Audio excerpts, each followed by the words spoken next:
Okay, so Alicia, Yes. I'm sure you have been reading the news, and this was very interesting that came out, the prospect of 50-year mortgages. Yes, it's a hot topic. Yeah, what do you think about those? I mean, I'm not a fan. I'll just, hot take, hot opinion. Why? I just don't think that's the problem, or the solution to the problem, I should say, is if anybody's advising you to take on a 50-year mortgage and say you're 30 years old and you're going to pay this off at 80 at quadruple the amount you amortized over 50 years, like, I just don't think that's the best advice anybody should be given. 30 years is already a lot, right? And anytime my clients can do less than that and it works within their budget, I'm like, do that, right? Like, you want to be able to pay off your mortgage sooner rather than later. Right. And even the equity. Yeah.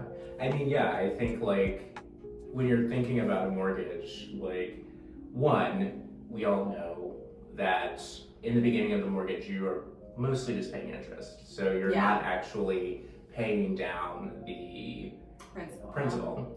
But then if you stretch it out to 50 years, then you're paying, like, basically nothing. And so you aren't building equity nearly as quickly. You're sort of relying on the market to create equity for you, which right now we're in a period of time where homes prices are increasing and appreciating. Sure. But that won't necessarily be the case for the next 50 years. Yeah. And so. And Chicago's different than other markets. Right. So we have a very strong market, but we can't say that for the whole country. Right. But also, I mean, I think to your point, I don't feel like that's the solution. The problem obviously is affordability and how expensive things have gotten. And I think when we pulled that stat, which was really interesting, since 2000, home prices have tripled. Right. And the amount that home prices went up from 2000 to 2015 is equal to the amount that home prices went up from 2015 to 2020. So in the span of 5 years, home prices went up the same amount as 15 years prior. And so and then they've doubled again from 2020 to 2025. And so we're just seeing these big leaps in affordability or in cost, and obviously.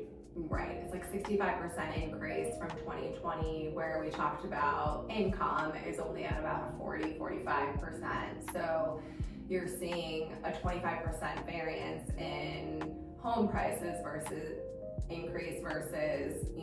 what people are income making. Increase. And so that's the real problem, is people's incomes aren't matching the affordability of homes. And so I don't think making a longer term mortgage to reduce the monthly payment by, say, $300 is worth it.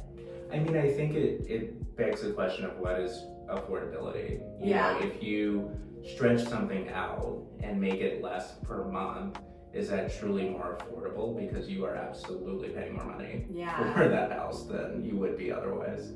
And so it's like, I would say, short-sighted at best. Right.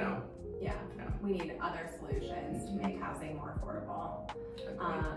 Or increase incomes. Or both would be nice.